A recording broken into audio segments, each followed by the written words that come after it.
ఆకాశము, అదే బ్రహ్మస్వరూపము అన్నారు. కమ్మన్నా బ్రహ్మస్వరూపమే, కమ్మన్నా బ్రహ్మస్వరూపమే. కమ్మంటే ఒక సుఖం, ఒకటము ఆకాశము.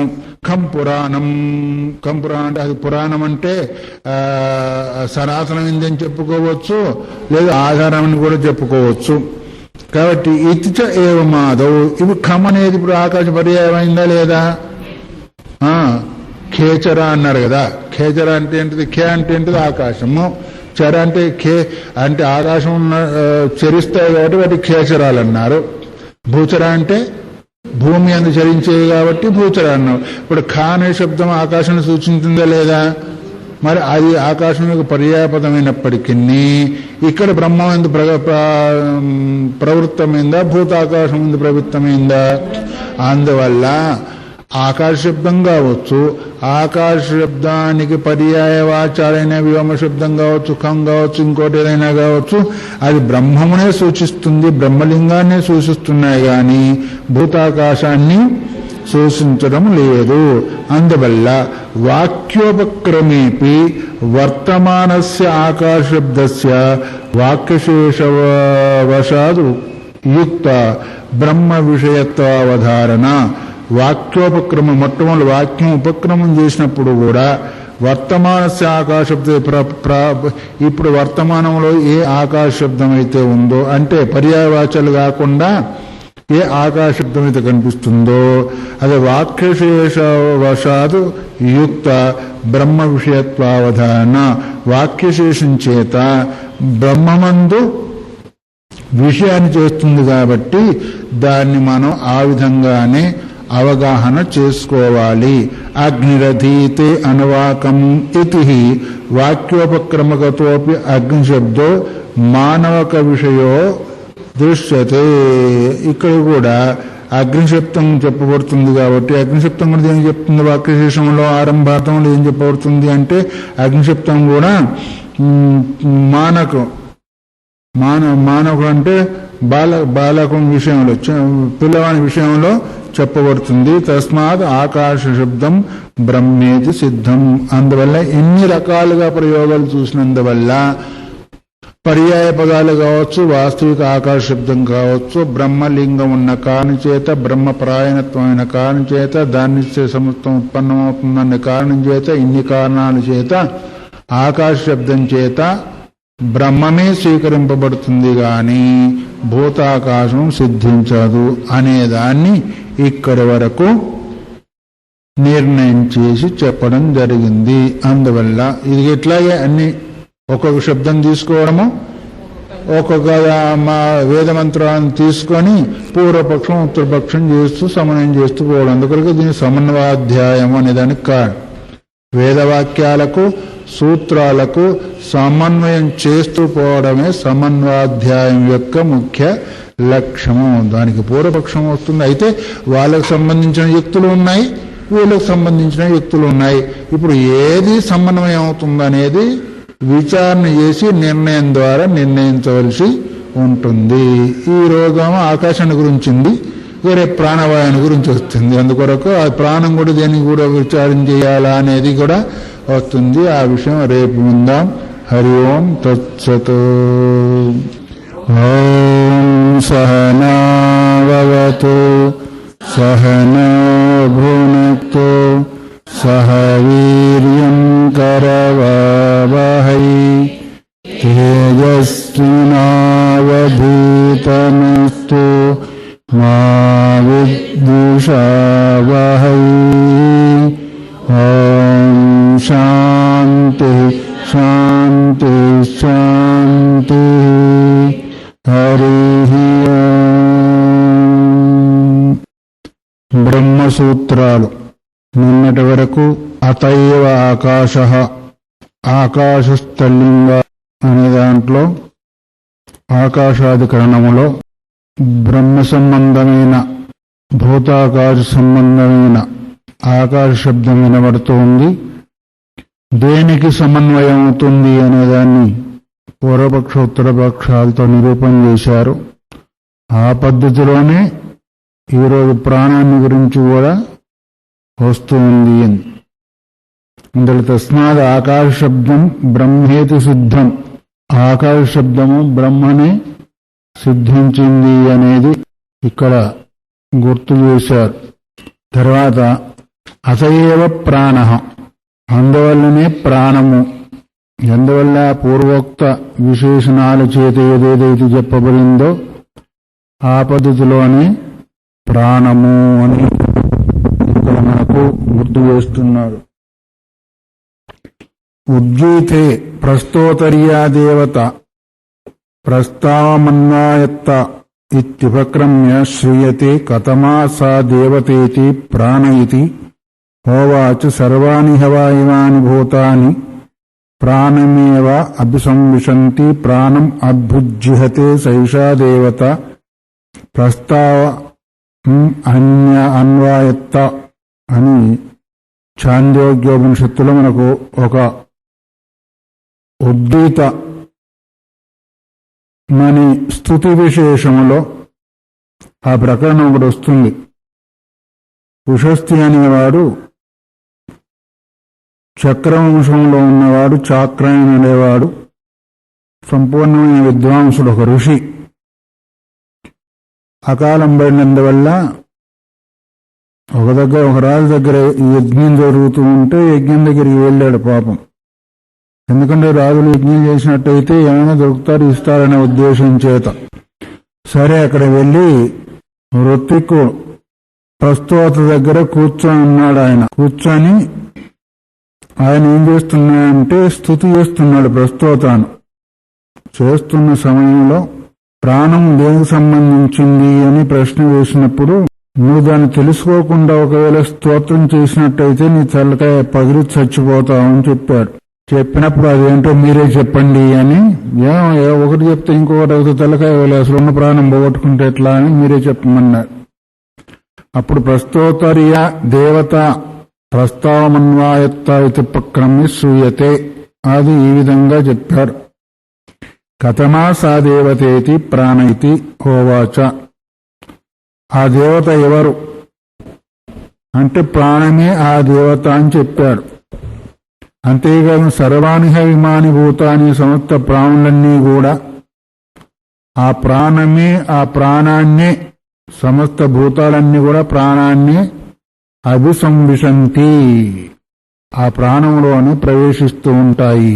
ప్రాణం అద్భుజ్జిహతే సైషా దేవత ప్రస్తావమన్వయత్త అని, ప్రాణంలో నుంచే బయటికి వస్తాయి, ప్రాణంలోనే మళ్ళీ ప్రవేశిస్తాయి అని ఈ విధంగా ప్రాణాన్ని గురించి చెప్పాడు.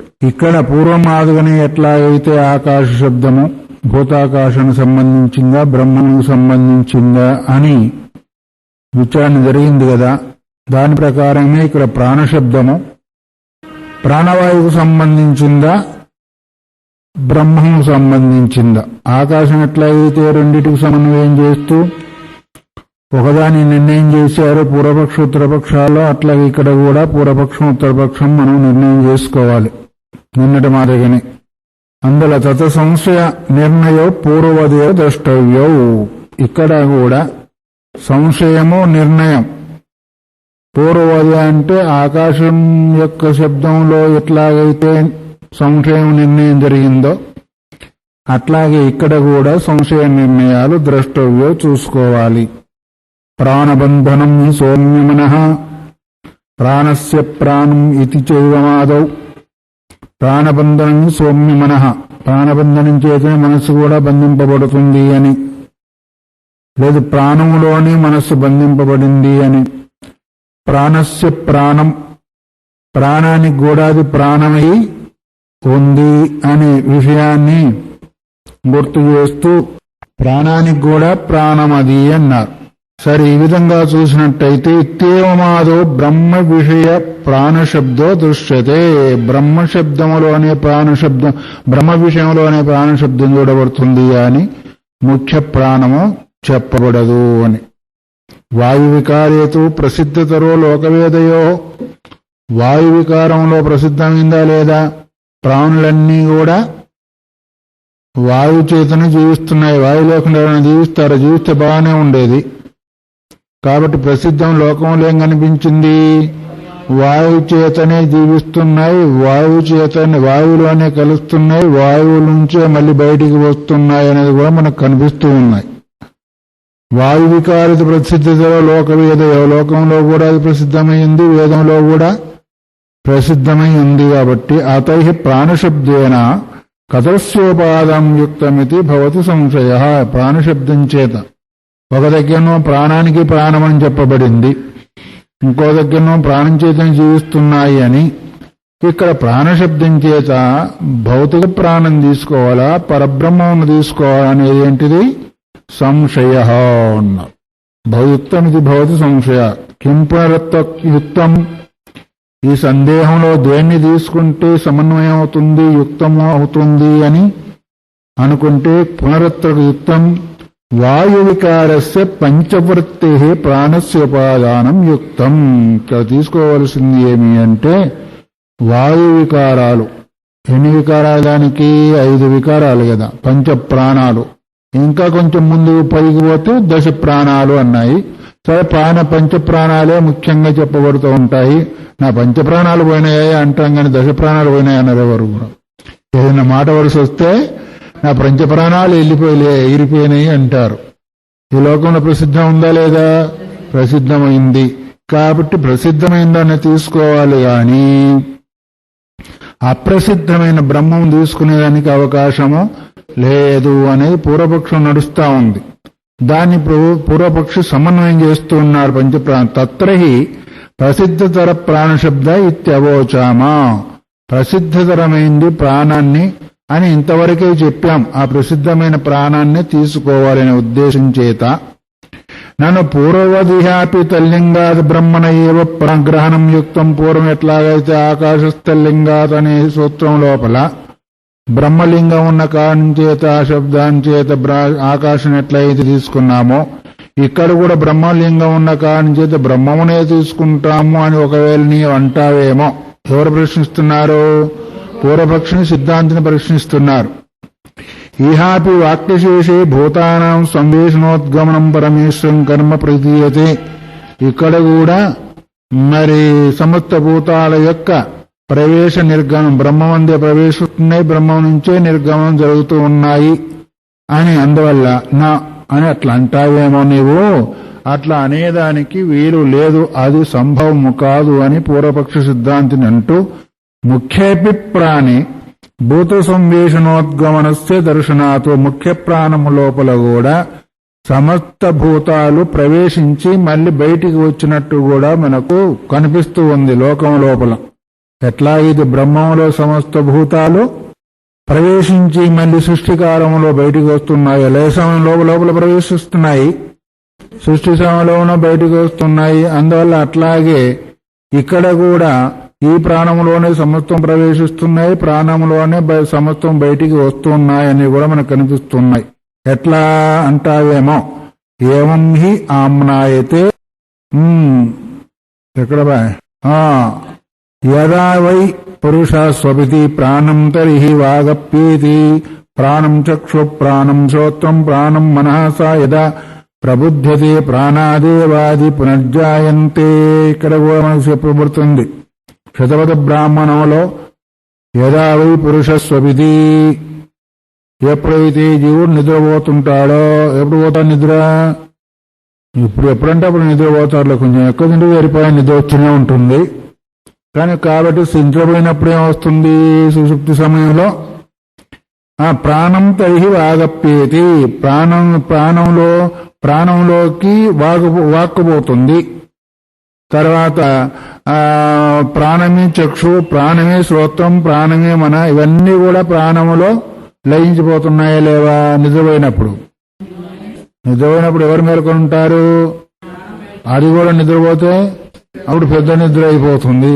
అందుకొరకు శ్రోత్రము దానిలోనే లయమైంది, వాక్కు లయమైంది, మనస్సు లయమైంది, చక్షు కూడా లయమైంది. ప్రబుద్ధతే ప్రాణాదేవాది పునర్జాయంతే.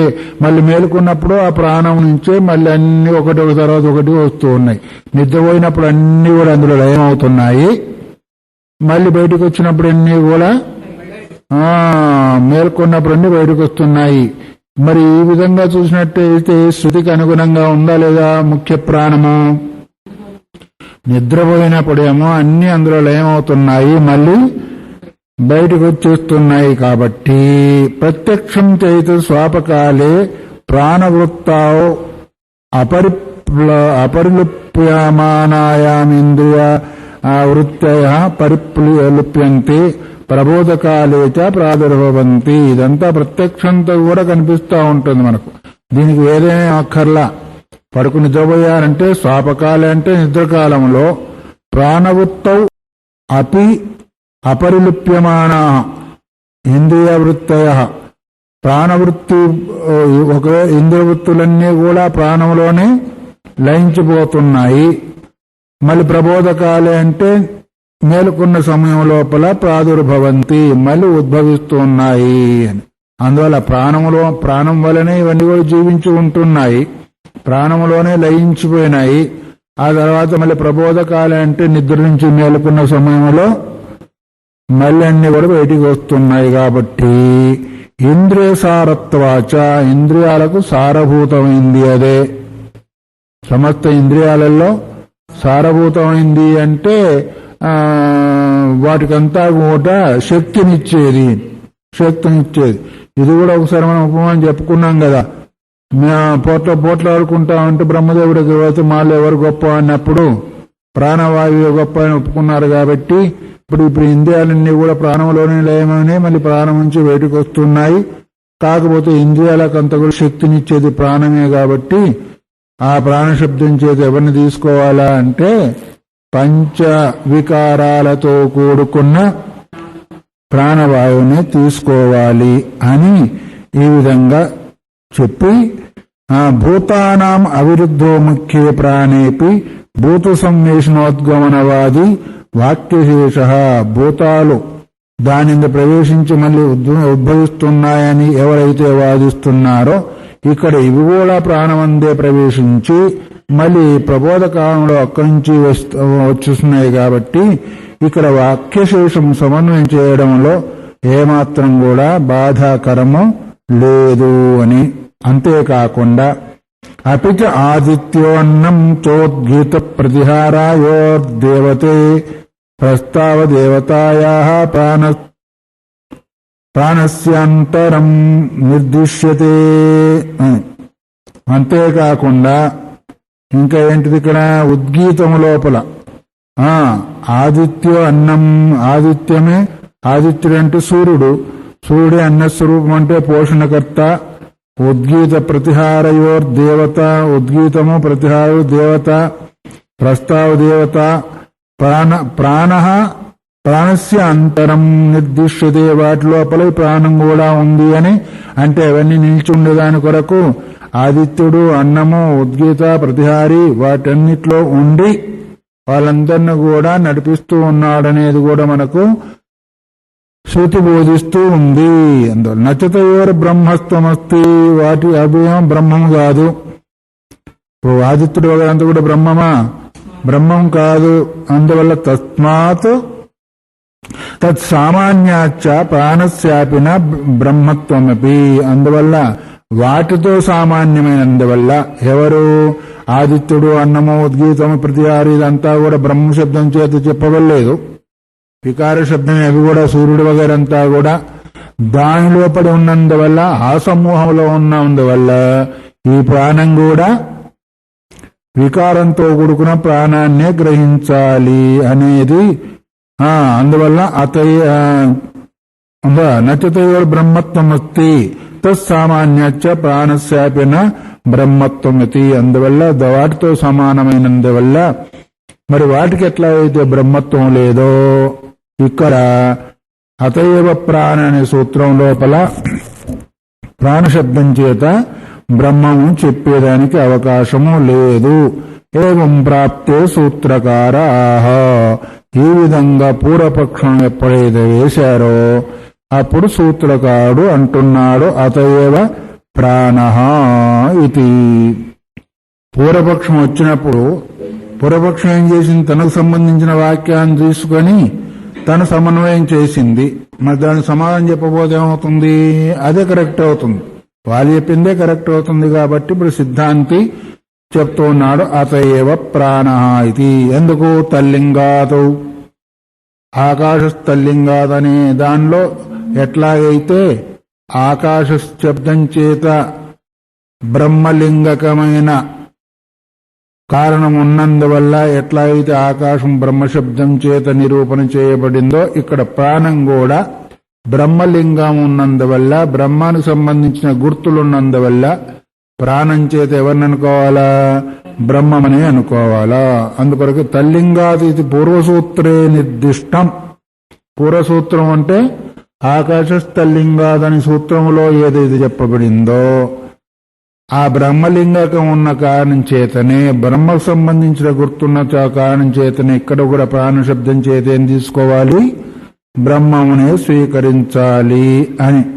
అతేవ తల్లింగాతు ప్రాణశబ్దమపి పరం బ్రహ్మ వివిధమరాతి. అందువల్ల బ్రహ్మ సంబంధమైన లింగము గుర్తున్న కారణం చేత ప్రాణశబ్దం చేత ఏం తీసుకోవాలా? పరబ్రహ్మమునే తీసుకోవాలి. మరి దానికి ఈయన కూడా కొన్ని మరి తనకు సంబంధించిన శృతులను తీసుకొని వచ్చేసి సమన్వయం చేయాలా వద్దా? వాళ్ళు చేసినట్టు వీళ్ళు కూడా చేస్తే కదా వాళ్ళు ఒప్పుకుంటారు, లేకపోతే ఒప్పుకునే అవకాశము లేదు. అందుకొరకు ప్రాణస్యాపి లింగం సంబంధ శ్రూయతే. అంటే బ్రహ్మకు సంబంధించిన గుర్తులు వేదములో లేదు ఉపనిషత్తులలో ఈ విధంగా శ్రూయతే అంటే వినబడుతూ ఉన్నాయి, చెబుతూ ఉన్నాయి. ఏం చెప్తున్నాయి? సర్వాణి ఇవాని భూతాని ప్రాణమేవ సంవిశంతి ప్రాణమభుజ్జిహతే. సమస్త భూతాలు ప్రాణములోనే ప్రవేశిస్తున్నాయి, మళ్ళీ ప్రాణం నుంచే బయటికి ఉద్బుద్ధమవుతున్నాయి. ఉద్బుజ్జిహతే అంటే అర్థమేమి? ఉద్బుద్ధమవుతుంది. వాళ్ళు దేన్నైతే చూసుకున్నారో దాన్ని మళ్ళీ వీళ్ళు కూడా తీసుకున్నారు. పైన ఇచ్చారు కదా ప్రారంభంలో, సర్వాణి ఇవాని భూతాని అనేది 1, 11, 4, 5. ఇక్కడ 1, 11, 5 తీసుకున్నాడు. వాళ్ళు 4, 5 రెండింటి తీసుకున్నారు. 1, 11, 5 మాత్రం తీసుకొని వీళ్ళు చెప్తున్నారు సమస్త ప్రాణులు, తర్వాత సమస్త భూతాలు ప్రాణమేమ అభిసంవిశంతి, ప్రాణంలోనే ప్రవేశిస్తూ ఉన్నాయి. తర్వాత ప్రాణం అభ్యుజ్జిహతే, ప్రాణం ఉంచే మళ్లీ సృష్టి సమయంలో బయటికి వస్తూ ఉన్నాయి. వాళ్ళు తీసుకుందే వీళ్ళు తీసుకుందని సమన్వయం చేస్తున్నారు. సమస్త భూతాలన్నీ కూడా ప్రాణంలోనే ప్రవేశిస్తున్నాయి, మళ్లీ సృష్టి సమయంలో ఆ ప్రాణం నుంచి బయటికి వస్తూ ఉన్నాయి. ఇది ప్రాణ నిమిత్తో సర్వేషాం భూతానాం ఉత్పత్తి ప్రళయ వాయు లయ ఉచ్యమానో ప్రాణస్య బ్రహ్మతాంగవతి. సమస్త భూతాలన్నీ కూడా ఉత్పత్తి ప్రళయం లయం కూడా, ఉత్పత్తి ప్రళయము ఇవన్నీ కూడా ఇవి రెండు ఏంటిది?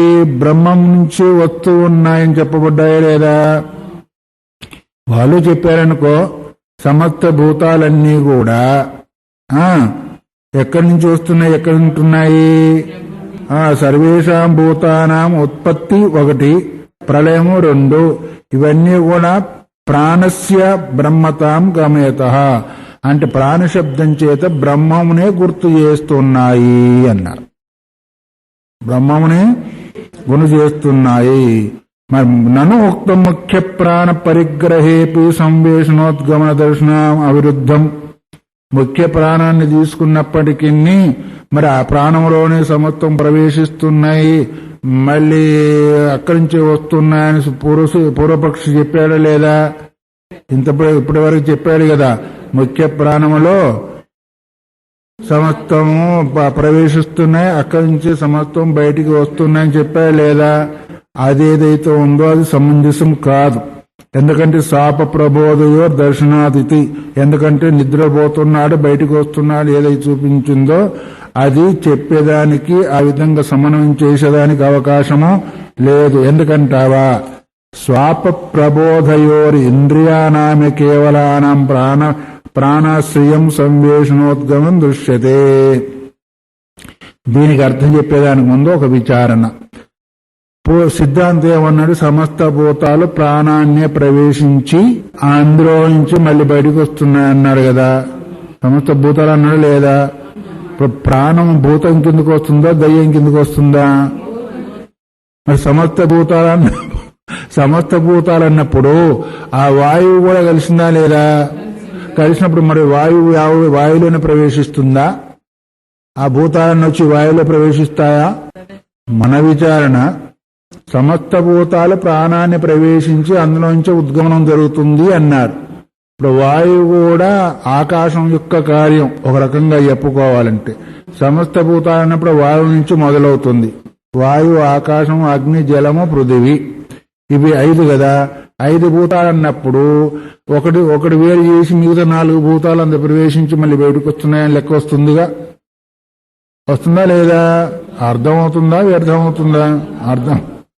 అందువల్ల ఇప్పుడు సమస్త భూతాల ప్రాణంలో ప్రవేశించి మళ్ళీ బయటకు వస్తున్నాయంటే ఒకవేళ తాను అన్నట్టుగా వాయు వికారాన్ని తీసుకుంటే అప్పుడు వాయు వేరైపోయినాయి, 4 భూతాలు అయిపోయినాయి. ఇప్పుడు వాయు అన్నిటికంటే కూడా సమర్థవంతమైంది. అందువల్ల దీన్ని చూసినట్టయితే సమస్త భూతాలు అందులో ప్రవేశించి వస్తున్నాయి అన్నప్పుడు మరి దానిలో వాయు వికారం కూడా ఉన్నప్పుడు మరి 5 భూతాలు ప్రసిద్ధమై ఉన్నప్పుడు మరి ప్రాణశబ్దం చేతి ఇప్పుడు బ్రహ్మను తీసుకోవాలా, ముఖ్యం ప్రాణాన్ని తీసుకోవాలా? బ్రహ్మను తీసుకునే సమంజసం అవుతుంది గాని వాయు వికారాన్ని తీసుకుంటే సమంజసం ఏది లేదు. తర్వాత ఆయన ఏమన్నాడు అంటే స్వాప ప్రబోధ సర్వ ఇంద్రియానైనా, నువ్వేమన్నావో నిద్రపోయేప్పుడు బయటకు వచ్చేప్పుడు సమస్త ఇంద్రియాలు అందులో ప్రవేశిస్తున్నాయి మళ్ళీ వస్తున్నాయి అన్నాడు కదా. ఇప్పుడే కదా అన్నాడు. ఇంద్రియాలు ప్రవేశిస్తున్నాయా, భూతాలు ప్రవేశిస్తున్నాయా? దానిలో ప్రవేశించేది ఇంద్రియాలు మాత్రంగానే, భూతాలు కాదు. మరి శృతి ఏం చెప్పింది?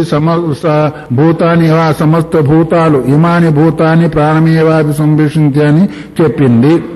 అందువల్ల ఇక్కడ మరి స్వాపకాలంలో అంటే స్వాప ప్రబోధ సమయంలో ఇంద్రియానామ కేవలానం ప్రాణాశ్రయం, కేవలం ఇంద్రియాలు మాత్రమే ప్రాణాన్ని ఆశ్రయించి ఉంటున్నాయి, భూతాలు కాదు ఆశ్రయించి ఉండేది.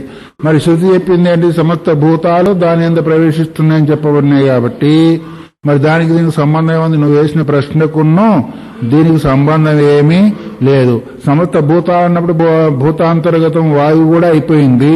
కానీ ఇక్కడ ప్రాణాన్ని ఆశ్రయించేది ఏంటిది?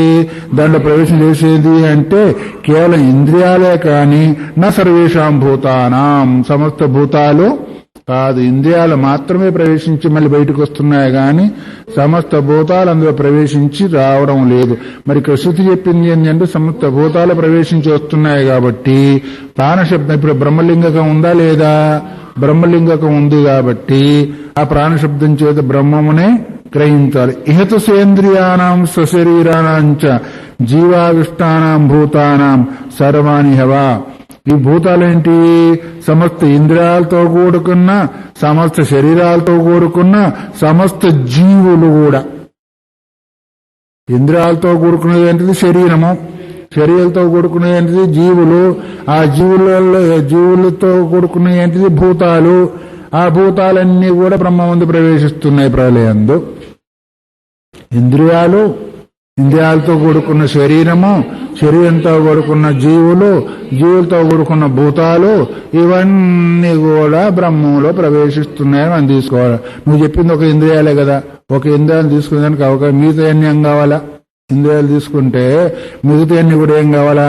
అందుకొరకే సేంద్రియానాం, ఇంద్రియాలతో కూడుకుని, సశరీరానాం, శరీరాలతో కూడుకొని, జీవావిష్టానం, జీవులతో కూడా ఆవేశించి, భూతానాం, సమస్త భూతాలు అంటే ఇంద్రియాలు, శరీరము, జీవులు, తర్వాత దాచుకున్న భూతాలన్నీ కూడా సర్వాణి హవా ఇమాని భూతాని అని చెప్పేదానికి కారణమైంది. ఒక్కదానికి కాదు, ఇంద్రియాలు, శరీరాలు, జీవులు, ఆ భూతాలన్నీ అంటే మేము మొత్తానికి మొత్తం ఏమి కూడా మిగలకుండా, ఇంకా పంచభూతాలకు భిన్నమైంది ఏది కూడా మిగలకుండా. మరి నీ పద్ధాంత ప్రకారం అయితే కేవలం ఇంద్రియాలు మాత్రమే అందులో పోతున్నాయి. కానీ శృతి సమ్మతం అది అయ్యేదానికి అవకాశము లేదు. ఇది శృతే యదాపి భూతశ్రుతి మహాభూత విషయ పరిగృహ్యతే తదాపి బ్రహ్మలింగత్వం అవిరుద్ధం. భూత శబ్దం చేత మహాభూతాలే గ్రహింపబడతాయి. కానీ ఇక్కడ మరి బ్రహ్మలింగం ఉన్న కానించేత విరుద్ధమైందేమీ కాదు. భూతశబ్ద సమస్త భూతాలు చేత అన్నప్పుడు భూతాలు గ్రహింపబడినప్పటికీ ప్రాణశబ్దం చేత ఏదైతే ఉందో బ్రహ్మలింగకం ఉంది కాబట్టి బ్రహ్మము తప్ప ఇంకొక దాని యందు సమస్త భూతాలు ప్రవేశించే అవకాశము లేదు. అందువల్ల యతో వా ఇమాని భూతాని జాయంతే భూతాని అని చెప్పినట్టుగా ఎక్కడి నుంచి అయితే సమస్త భూతాలు పుడుతున్నాయో పెరుగుతున్నాయో మళ్ళీ దేని ఎంత ప్రవేశిస్తున్నాయో అదే బ్రహ్మం అన్నారు కదా. మరి ఇలాంటి స్థితులు కూడా ఉన్నాయి కాబట్టి ప్రాణశబ్దం చేత బ్రహ్మమే స్వీకరింపబడుతుంది. ఎందుకంటే సమస్త భూతాలు అందులో ప్రవేశిస్తున్నాయి, ప్రళయకాలంలో సృష్టి కాలంలో మళ్ళీ దాని నుంచి వస్తున్నాయని ఈ విధంగా చెప్పేదానికి అవకాశం ఉంటాయి. నను సహాపి విషయై ఇంద్రియాణం స్వాపప్రబోధయో ప్రాణేపి అయం ప్రాణాశ్చ ప్రభవం శృణుమః. మరి అట్లాంటివేంటి? ఇంద్రియాలు విషయాలతో కూడా నిద్రపోయేప్పుడు నిద్ర మేల్కొన్నప్పుడు కూడా ఇంద్రియాలు విషయాలతో కూడా, తర్వాత శాప ప్రబోధయో శాపం నిద్రపోయినప్పుడు, ప్రబోధం అంటే మేల్కొన్నప్పుడు, ప్రాణే అపి అయం ప్రాణాశ్చ ప్రభవం శృణుమః. ప్రాణేపి ప్రాణమందే లయించి